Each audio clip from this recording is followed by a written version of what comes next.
Hi, my name's Colin Telford. I'm the technician demonstrator for the glass department in Swansea College of Art, and I just wanted to take this opportunity to show you the facilities we got for glass work within the school.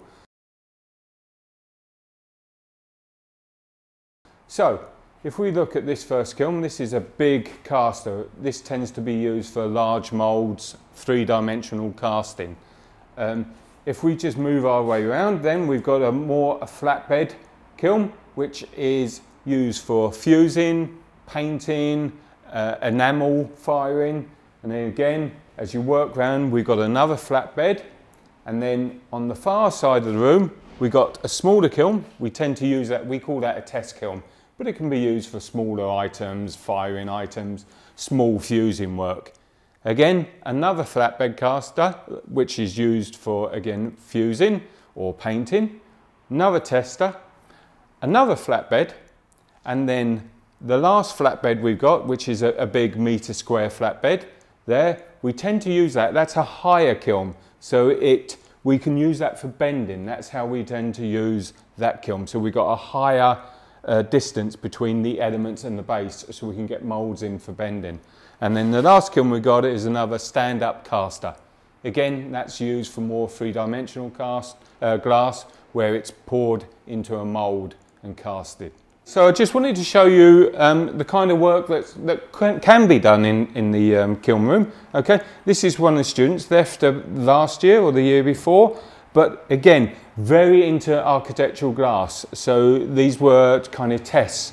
And if you see this piece of glass, this was water jet cut first. So it's a sheet of 6mm glass, water jet cut. Then we placed it into a kiln, look, and the actual little wings have folded down with the heat. So you get this beautiful kind of light catching three-dimensional thing. And if you see this is the mould then, that this piece of glass was actually put on, so the wings can actually fall through the mould. So it would have sat in the mould like that in the kiln, placed in the kiln, allowing these little fins to actually fall from the heat. Okay. And there's another piece of work on the table. Just again, I mean, these are more flat glass. You can obviously cast in the big casters. This is just another one. We were talking about the big metre square one for bending. This was one of our tutors' work, Catherine Brown, who's really interested in balance and how things just kind of sit on the edge before they tip. Again, this is glass which has been bent. So it's on this mould and it's placed in the kiln and it's bent over the mould at the heat. And then you can re-put the bent pieces in to get it to shape. These have been screen printed as well, but that would have been fired in that kiln. So it's just a kind of little taste of the sort of things that the kiln work is. There's a variety of stuff you can do with kilns. It's massive, a massive field. But I just thought to give you a little introduction of the kind of work that goes on in this workshop. This is the sandblast facilities we have in the university. We've got two machines, basically the same, almost just about a year and a half old now, okay? We've got this machine here. Now, this one works as a siphon system. So what happens is the sand just keeps circulating up and it's pulled up by the air and blasted out onto the surface of the glass. I'll explain why it's different to the other one in a minute. This system, same cabinet, but if you look over here, it's attached to a pressure pot. Now, a pressure pot works slightly different to the siphon system, where you put the sand actually in the pot and pressurize the pot. This means that the sand is pushed out instead of sucked up, okay?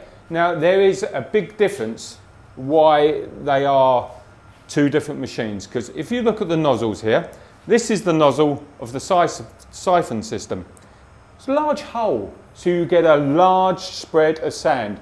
Incredibly good for doing large areas of flat blast. But if you want to carve into glass, look at this nozzle. This is a nozzle of the pressure pot. Look at the size of the hole. It's a mil, a brand new nozzle. This one's a millimetre. So what that means, you get an intense area where you're blasting, very accurate, and it eats into the surface of the glass very rapidly. So you can do what we call glass carvings. You can carve right into the glass and get it a very accurate line. So again, this machine here, extremely good for flat, large areas. This one here, attached to the pressure pot, fantastic for glass carving, eating into the surface of the glass. Okay, so I thought it might be interesting, just again, to show you the kind of work that can be actually done with the sandblasters. So this is a sandblasted tree. Okay, now if you see the white area, it's a very flat, quite large area of blast. That would have been done in the siphon system, the first one I showed you. If you see the tree trunk, okay, you can see how it's carved in. It's actually eaten into the surface of the glass. So if I turn it around, you can see the edge of the glass. So this would have been done on the pressure pot, where you carve into the surface of the glass. Now, this is clear. It would have been white, like the background originally. But what we have got in the department is a hydrofluoric acid bay, which I'm going to show you in a minute. This area would have been polished with hydrofluoric acid to get this beautiful, really high glittering shine. So it would have originally been white, but after the acid process, you get this beautiful kind of, where it catches the light and just sort of like shines. And the top is beautiful if you look at the top, all those little areas. So again, this would have been done with sandblasting and acid polishing. Okay, so that's the kind of thing. And I just wanted to show you this quickly. Again, this is now done on the pressure pot, where it starts off as glass, but if you use certain resists, you can actually make holes in the actual glass, okay? Blast holes, and it gives you a beautiful kind of effect around the edge. This one's been bonded, so there's 3 layers. We'll go through bonding later, show you the bonding workshop, but there's textures and all sorts. So even with a sandblaster, you can start to make 3-dimensional objects. So it doesn't have to be all flat glass. Although we are primarily architectural glass, it doesn't have to be, okay? So you can see the idea of this, that there are going to be hundreds of these in one big sheet of glass, but just to show you what the machines can do. So this is the third workshop I want to show you. Remember I mentioned when we were doing the sandblast, the tree and how it was polished with hydrofluoric acid? This is the piece of equipment it was done in. Basically, it's a square box with a fan that takes any fumes out. Okay, you place your work in, you work on your acid with your acid, and then you take your piece out and you wash. We are probably the only university who still have one of these facilities. Obviously when you come, you'll be trained on how to use it properly and all the processes that you can actually achieve within this piece of equipment.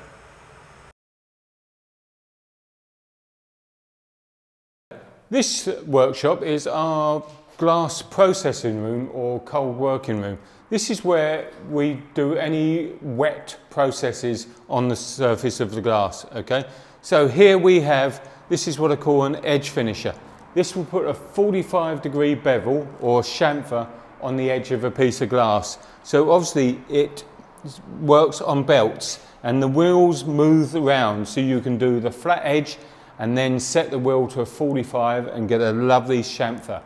Okay, if we just move down, this is another finisher.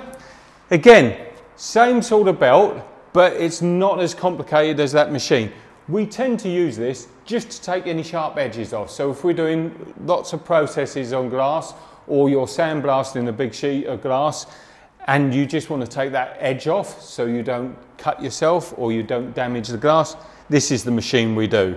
Okay, so this is, the students use this a lot. It's a general purpose machine, one of our core machines. If we move along in this one, we have a glass drill. So we can drill holes in glass. You know, obviously in industry, they drill holes for fixing reason, but we can use holes in a more an artistic way, you know. So again, it doesn't have to be about just holding the piece of glass up. So this is our glass drill. So next we have these diamond finishing wheels. Obviously there's two sets here. It goes from a rough to a fine to a pre-polish and to your pre-polished pads. Again, we use this on the edge of glass or small pieces just to polish up. Next machine is a big flatbed grinder. This is a 24-inch flatbed grinder with diamond discs. It's a very, very expensive piece of kit. Excellent for taking rough glass off the top and taking flat areas to a real nice polish. The pads themselves are pretty expensive. You're probably looking at about £400 to £500 for each pad. So again, it's a controlled machine, but it's here for student use.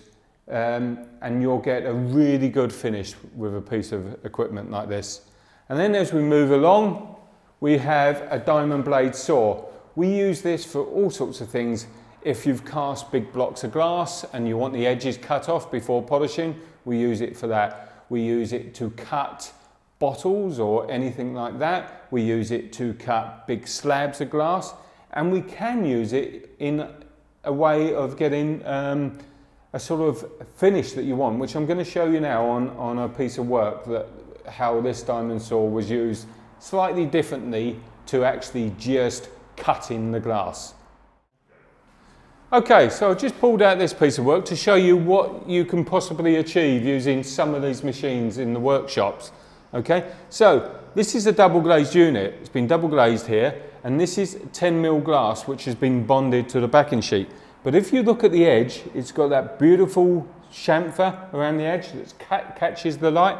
That would have been done on the edge finisher I showed you earlier. And then in here, which actually looks like sandblast, the machines I showed you earlier, this is actually done with a diamond saw. So as I said when I showed you the saw can be used for cutting glass, but it can also be used to create this beautiful texture.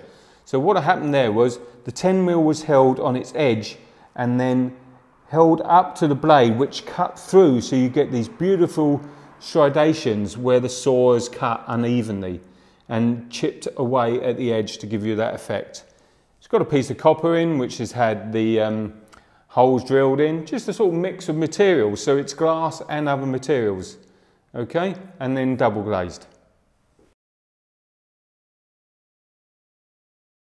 So this is our screen print studio. It's a small studio, but we do quite a few things in this actual room. It's mainly dedicated to screen printing, but we also use it for processing, e.g. stuff like UV bonding, two-part silicon bonding, double glazing. So we tend to use the big table in here because we can keep it nice and flat and clean. This is the exposure unit.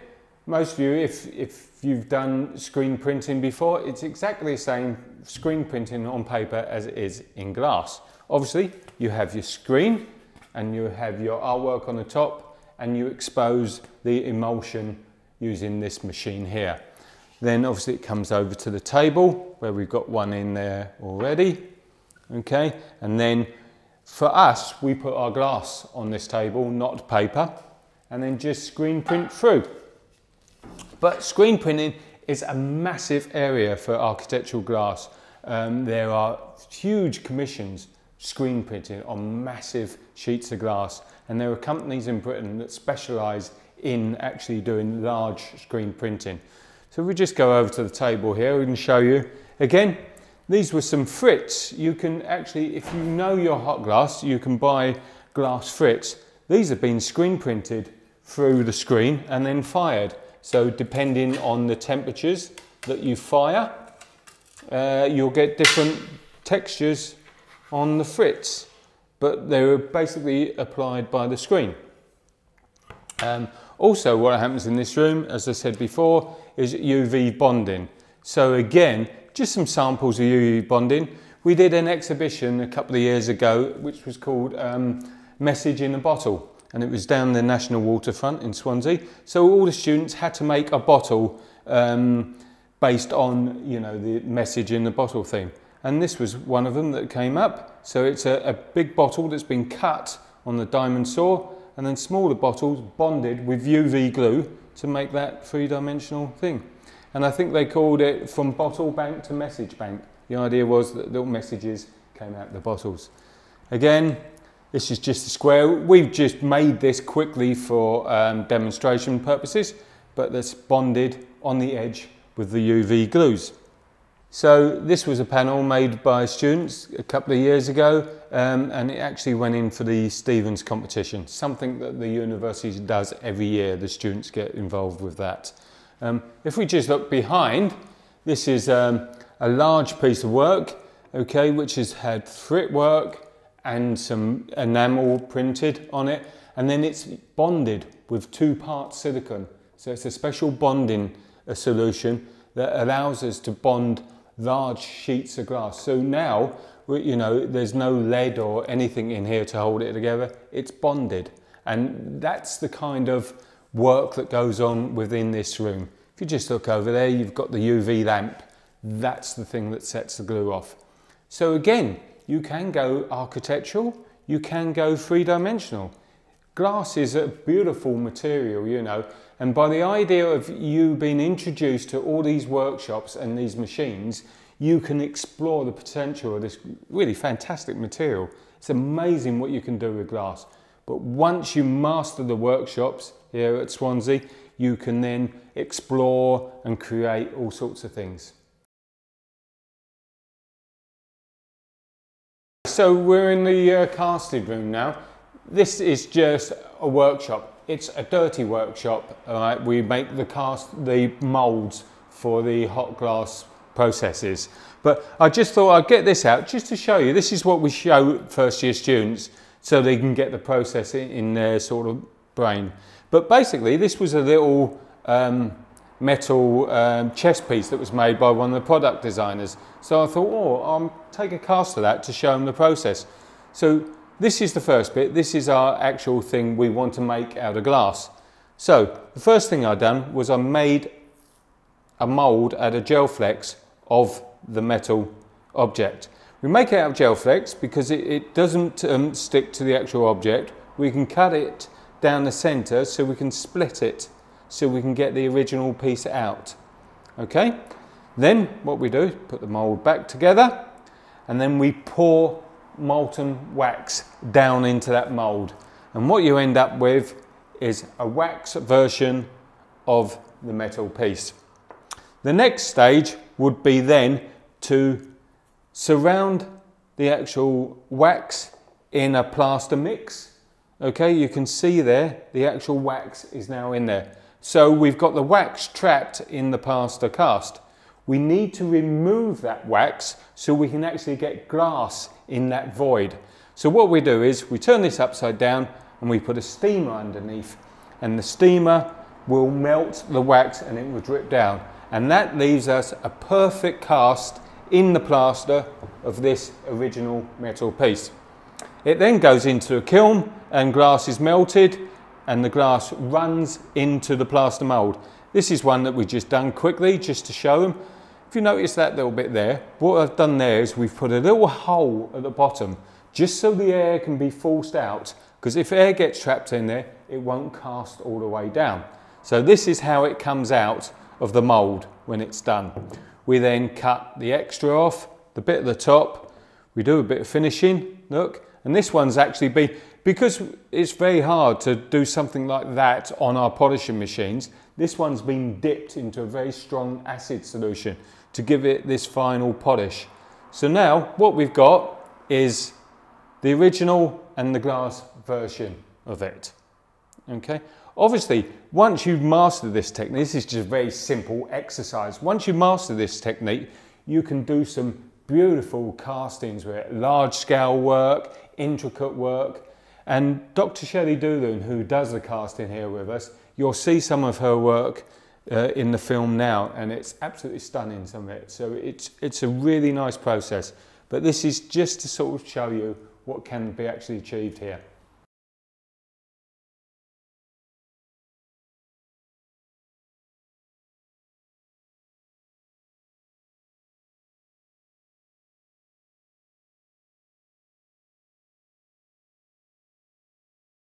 Swansea has been teaching stained glass now for well over 80 years, and it's got a very strong history in it, and it's internationally recognised for its teaching of stained glass. So this is the cutting room. This is where the students learn to cut glass, they learn traditional painting, and they do all those kind of processes that you tend to think of with stained glass. Whereas downstairs in the basement where we've just been is more about glass processing. As you can see, we've got several light boxes here that you can use for cutting. We've got 2 small kilns over there which are dedicated for firing glass paint. And then in the room next door we have an independent leading room. So the students will cut, fire their glass, and then they go over into the next studio and they will lead their panels. So I just wanted, there's not an awful lot to show in the cutting room, obviously, because there's nothing going on at the moment, but it just gives you some idea of the facilities we have here. Okay, so what we're going to do now, I'm just going to show you a set of examples from our archive. We've got an extensive archive at Swansea. Because we've been going so long, we've got 200-300 panels in storage of ex-students' work. So what we're just doing now is just give you an example of the kind of work that's been produced in the stained glass side of Swansea.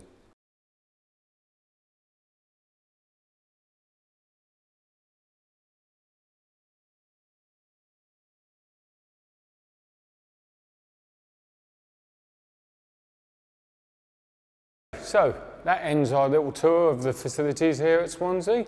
I hope you enjoyed it, and we hope to see you next year.